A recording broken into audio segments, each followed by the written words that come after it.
la la la. There we go. Just for those of you who aren't aware, there's a delay after I play a song or anything when I come back before my mic kicks in for some reason. I'm not sure why. I haven't been able to figure out that issue. It's the last issue I have to figure out before I get everything to work properly here on Spreaker. But I apologize. So when I come back from a break, if there's a long pause, that's why. Anyway, I wanted to say a shout out to Milagros Cosilla.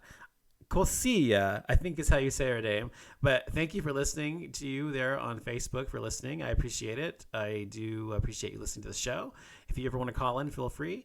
I also want to shout out to Ken Boggle for listening and listening to my show lately. Thank you for all of your feedback and compliments, and I appreciate that as well. As well as, of course, David from the 5x5, who's always around. I appreciate your support. And Chris Top in the Spreaker chat room right now. By the way, if you want to chat on Spreaker, while the show's going on with other listeners, you can go to Spreaker.com/user/off-limit-show, or you can just go to Spreaker.com and type in off-limit show in the search box and find the show that's playing. And then at the very bottom of that page that's playing, you'll see a little heart. Next to that heart is a little box, a pop-up box. Click that, and you can chat with everybody else in the chat room. So, let's see. Oh, so Chris Top is discussing stuff about. Yeah, I noticed that you were frequenting Voldemort's show, as I call her. I don't even listen to her show. I know that you've been to her show because I've seen you in her chat room, but I don't listen to her show. I've gone there while her show's been live a couple of times to see who's in the chat, and I saw all of you guys there. And, if you say you don't listen to it, that's fine, whatever. But you make your own judgments about her because eventually you'll see who she really is. That's all I have to say about that. So what was I going to speak about next? I can't remember. I completely lost my train of thought now. I had a whole list of things I was going to discuss, and now I completely forgot. I don't remember. Anyway, so I was going to say something about the fact that I do want to I was thinking lately, I was watching this movie, or the show called Scandal, and the gay couple on there, they have adopted a child or whatever.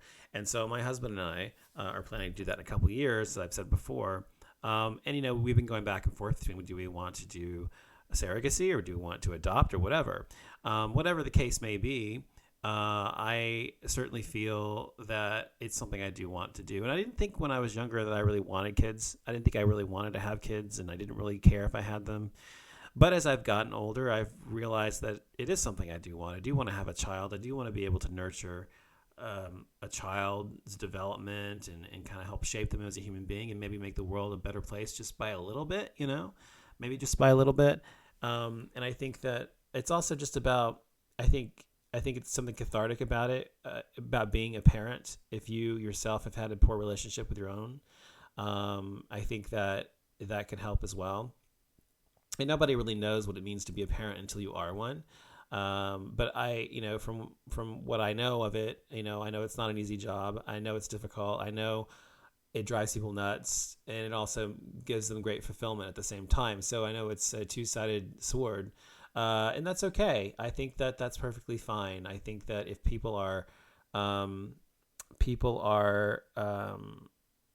to have kids, I think that the important thing is that they're ready.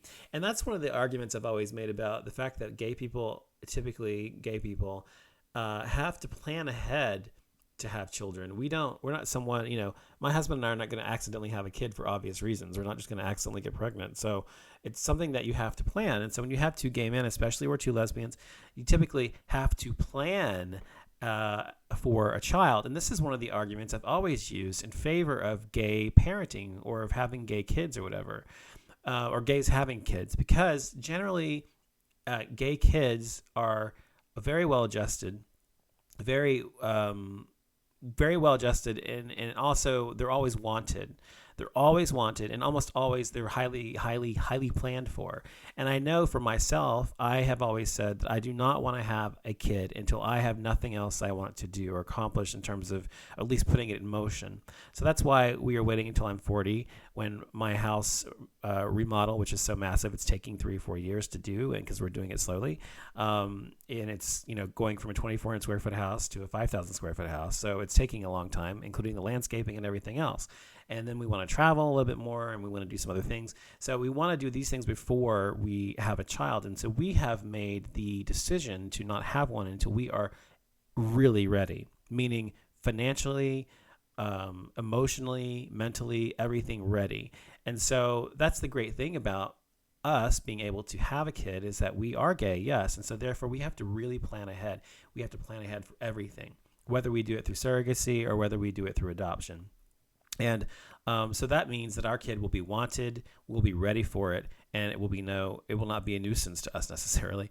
It will not be a nuisance to us. And so we know if we're going to have it in private school, we're going to have it in public school, we're going to have it, we have a fund for it, for the child, in terms of their education, and have enough money to take care of them. And so that they don't have to struggle or ever worry about anything. And that's something, when I was a child, I, grew up with my mom was a single mother, single parent. And she was a blue-collar worker, and so I didn't grow up with a lot of money at all, and I wasn't like destitute at all. I mean, we middle class, I'd say lower middle class family when I was growing up, and so we had money was always an issue, and so I always decided myself. I said, first of all, I was never going to be like that, and I unfortunately am not having to worry about that, but I made sure I had enough education, and I got enough degrees and had enough experience and stuff so that I could always be in demand and start my own businesses and I am the master of my own fate financially that way.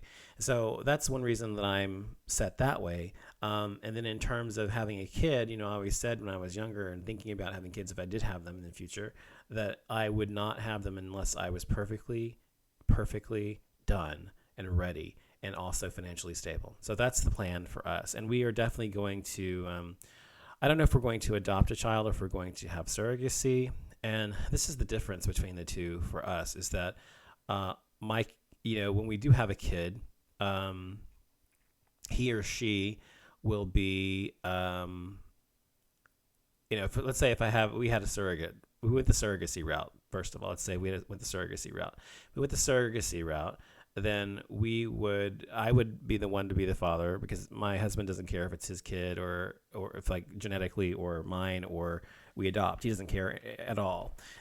So I do prefer to have a child that I'm actually related to, by blood, ideally. And the reason for this is, it doesn't mean I would love an adopted child any less.